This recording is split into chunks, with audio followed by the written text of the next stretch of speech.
ada campuran hitam, putih, dan juga abu dalam satu kain, tapi dia itu nggak nyatu. Nah, ini keunikan yang aku pilih ketika aku memilih bahan dari katun Madinah.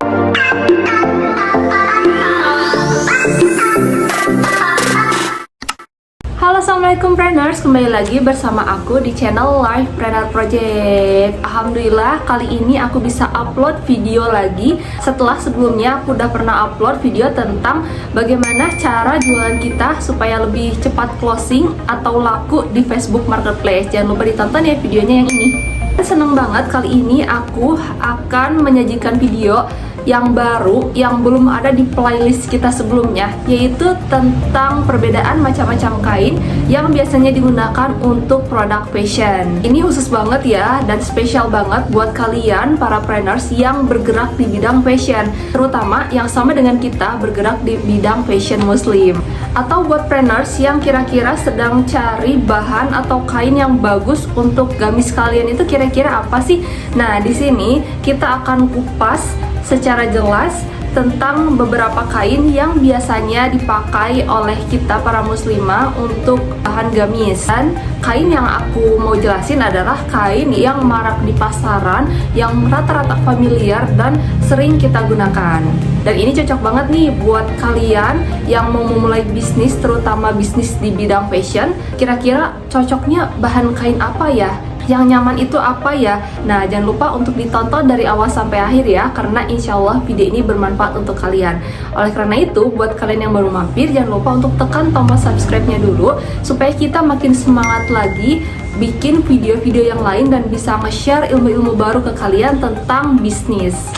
Kita langsung aja mulai dari yang pertama, yaitu katun Jepang. Kain ini adalah kain yang cukup banyak tersedia di toko-toko kain dan mudah banget untuk ditemukan karena kain ini adalah salah satu kain favorit dari masyarakat kita. Katun Jepang itu seperti apa sih? Jadi katun Jepang itu merupakan katun yang memang sesuai namanya berasal dari negara Jepang yang mendapatkan hak lisensi secara paten dari Jepang. Selain itu, teksturnya itu halus, lembut, kemudian ringan. Selain itu, seratnya juga padat dan terbuat dari 100% bahan organik tanpa sintetis. Salah satu ciri khas yang memang ini merupakan original asli dari bahan katun Jepang adalah terdapat tulisan di ujung kainnya itu Japan Design atau desain asli dari Jepang. Kelebihan dari katun Jepang, yang pertama, katun Jepang itu punya banyak sekali varian warna dan juga corak seperti ini. Ini adalah corak-corak motif bunga, punya banyak banget motif, bukan hanya motif bunga aja, tapi ada polka dot atau bentuk-bentuk lainnya yang emang itu lucu-lucu banget dan warnanya itu manis-manis banget. Selain itu, untuk permukaannya itu bisa dibilang ini permukaannya itu cukup halus ya, cukup halus. Kemudian ketika dikenakan menjadi sebuah pakaian ini cukup ringan ya, jadi nggak terlalu tebal banget, nggak berat, tapi juga ketika dia ringan nggak menerawang seperti ini. Selain itu, ketika kalian beraktivitas di luar ruangan, otomatis kalian berkeringat kan, apalagi kalau misalnya aktivitas kalian berat, kalian berada di bawah terik sinar matahari, otomatis kalian butuh baju atau gamis yang menyerap keringat, nggak akan menyebabkan bau badan. Selain itu, uniknya katun Jepang ini bukan hanya digunakan sebagai bahan gamis, atasan, baju dan sebagainya, tapi rata-rata di masyarakat banyak ditemukan katun Jepang ini digunakan sebagai kain spray. Jadi kalian bisa langsung cek nih di kamar kalian, kira-kira ini bahannya tuh katun Jepang nggak, sesuai dengan ciri-ciri yang aku sebutin nggak sih? Dan itu juga banyak ditemukan di mukena. Jadi banyak banget mukena yang memang terbuat dari bahan katun Jepang karena bahannya itu dingin, coraknya itu bagus-bagus. Nah, itu dia kelebihan dari katun Jepang. Kekurangan yang paling mencolok dari bahan katun Jepang yang aku gunakan yang ini adalah mudah kusut. Ketika misalnya aku kuliah, kalau nggak keburu nyetrika, otomatis aku nggak memilih gamis ini karena kalau misalnya buru-buru udah misalnya mau masuk kuliah kemudian harus nyetrika dulu mungkin lama, jadi aku memilih bahan kain gak cenderung mudah kusut. Katun Jepang ini merupakan salah satu kain yang emang tergolong mudah kusut ya. Ini sekarang gamisnya aku nggak setrika, jadi mungkin sekilas kelihatan agak kusut ya. Kalau misalnya aku pakai ini pasti kusut banget, jadi harus disetrika terlebih dahulu. Selain itu, kalau misalnya Preneurs ingin membuat baju atau misalnya gamis dari katun Jepang, diusahakan ukurannya itu dilebihkan sedikit. Karena apa? Karena ketika aku membuat gamis ini, belum tahu kalau misalnya katun Jepang ini adalah salah satu katun atau kain yang kalau misalnya udah dicuci itu gampang menyusut. Nah, jadi karena ini disesuaikan dengan tinggi badan aku, dengan ukuran badan aku sendiri, aku nggak nyadar kalau ketika dicuci itu memang kain ini mudah menyusut. Jadi diusahakan Preneurs kalau misalnya mau membuat baju atau produk lainnya, diusahakan dilebihkan beberapa senti karena ketika dicuci itu karakteristik dari katun Jepang mudah menyusut. Selain itu, katun Jepang ini kurang bagus ketika berhadapan dengan kondisi ruangan yang lembab atau lemari yang lembab. Jadi itu kurang bagus ke serat kainnya ya. Untuk katun Jepang ini warnanya itu tahan lama dan juga kuat gitu. Karakteristik dari si warna katun Jepang itu kuat. Tapi setelah aku punya bahan kain dari katun Jepang ini bertahun-tahun, karena emang gamis kalau misalnya panjang kan kadang sedikit menyapu jalan gitu kan, termasuk gamis ini agak sedikit panjang di aku, jadi ada warna yang pudar, yaitu tepat di bagian bawah gamis. Ada perbedaan antara gamis warna yang bagian bawah dan juga bagian atasnya.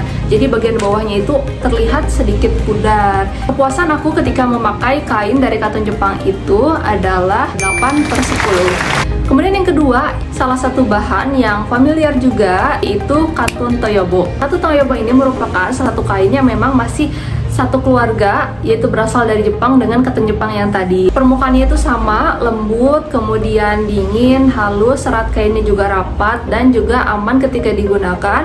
Preneurs nggak perlu pouring untuk menggunakannya, tebal dan juga nyaman ketika digunakan. Nah, seperti ini ya Preneurs, salah satu kain yang aku punya. Salah satu karakteristik yang mencuri perhatian aku dari kain Toyobo ini adalah kain yang super duper adem banget, beneran gak lebay. Tapi testimoni dari aku pribadi, salah satu hal yang membuat aku jatuh cinta dengan kain Toyobo ini adalah dinginnya. Ini parah, ini dingin banget, jadi enak banget ketika dipakai. Serasa kita tuh pakai baju yang emang ya udah ada di musim dingin gitu.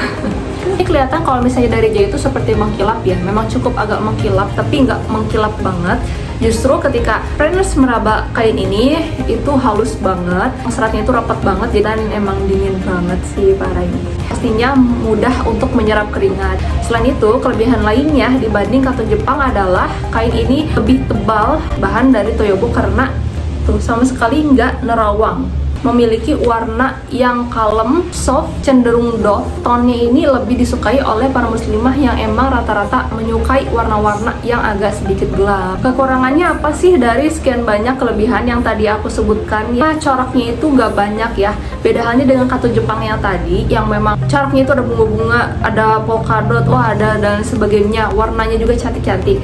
Nah, untuk kain dari Toyobo, karena warnanya itu cenderung kebanyakan kalem, jadi warnanya itu nggak banyak banget. Bahkan di lapangan itu sulit untuk mencari yang bermotif karena rata-rata dijualnya itu polos. Selain itu harganya lebih mahal dibanding bahan-bahan katun lain. Secara kualitas kelihatan bagus, otomatis harganya juga sesuai. Kepuasan aku ketika memakai gamis dari bahan Toyobo ini adalah 98/10. Yang ketiga adalah bahan katun Madinah. Katun Madinah apa berasal dari Madinah di Arab gitu kan. Ketika aku cari dari berbagai macam sumber, itu belum ada yang menyebutkan bahwa katun Madinah ini berasal dari Madinah atau dari mana.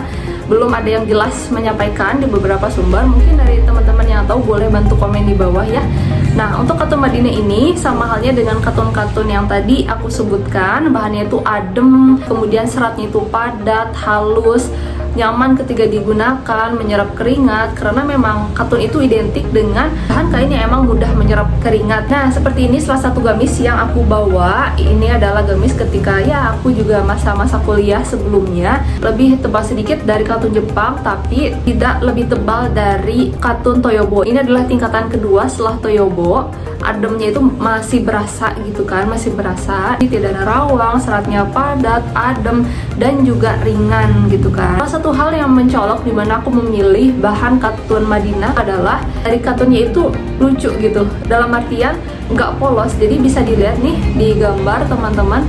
kalau misalnya itu nggak polos, ada campuran hitam, putih, dan juga abu dalam satu kain, tapi dia itu nggak nyatu. Nah, ini keunikan yang aku pilih ketika aku memilih bahan dari katun Madinah. Nah, kelebihan selanjutnya adalah warnanya itu awet. Nah, ini adalah salah satu gamis juga yang emang panjang banget ketika aku gunakan. Kalau misalnya katun Jepang tadi, bawahnya itu ada sedikit pudar ya dibanding bagian gamis yang atas. Tapi kalau katun Madinah, ini adalah bagian yang panjang di bawah yang menjunta, yang bisa dibilang ini sedikit nyapu tanah. Tapi ketika aku cuci, ada kotoran yang agak susah, aku sedikit sikat gitu ya, karena emang susah kalau dikucek doang. Warnanya itu nggak pudar, ini masih sama dengan ketika aku beli gitu. Kekurangannya adalah mudah kusut.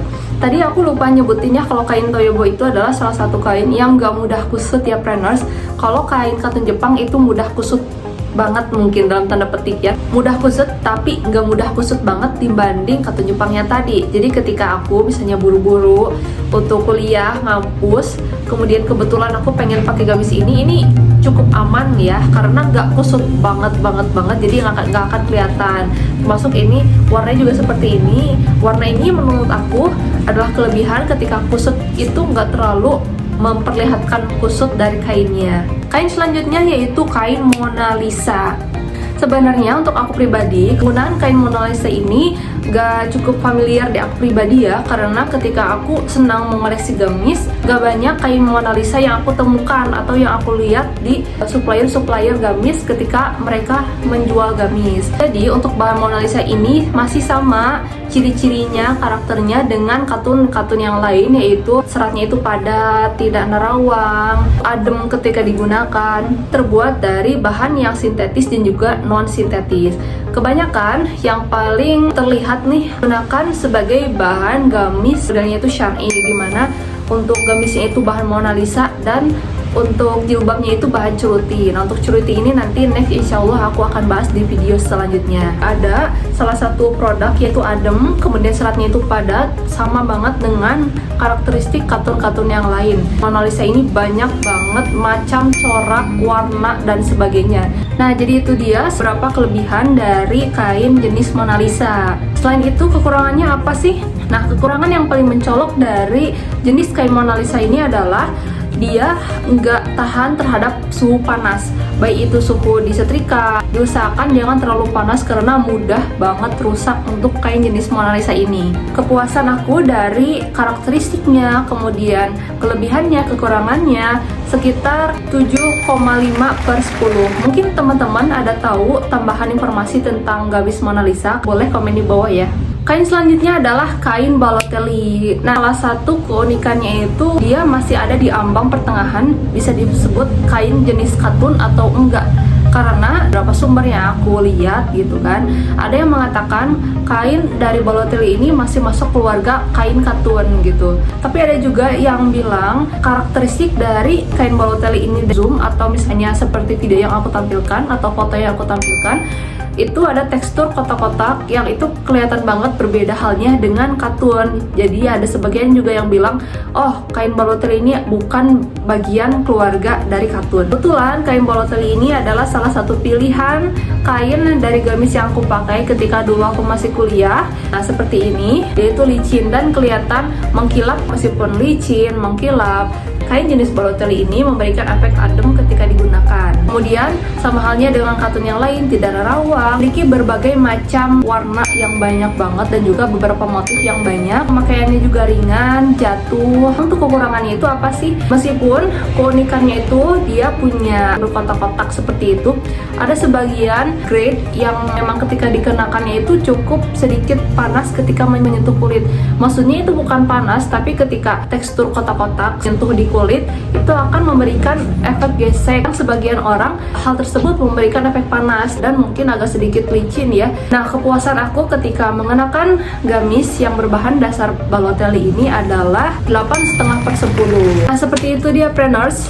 Ada sekitar 5 jenis kain yang tadi udah aku sebutkan. Mungkin bisa dijadikan rekomendasi buat teman-teman yang bingung mau cari gamis yang bahannya itu enak, adem, bagus, atau buat acara-acara lebaran, acara resmi, formal, dan sebagainya.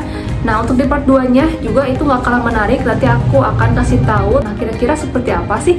Jangan lupa nanti setelah ini ditonton part 2-nya ya, ditunggu aja Preneurs. Masih banyak yang udah nonton dari awal sampai akhir. Semoga bisa membantu Preneurs. Jangan lupa untuk tekan tombol subscribe-nya dan juga bunyikan loncengnya, kasih like, komen, dan juga share. Melihat respon dari Preneurs semua itu makin excited, kita juga makin semangat tentunya ya. Cukup sekian yang bisa aku sampaikan. Assalamualaikum warahmatullahi wabarakatuh.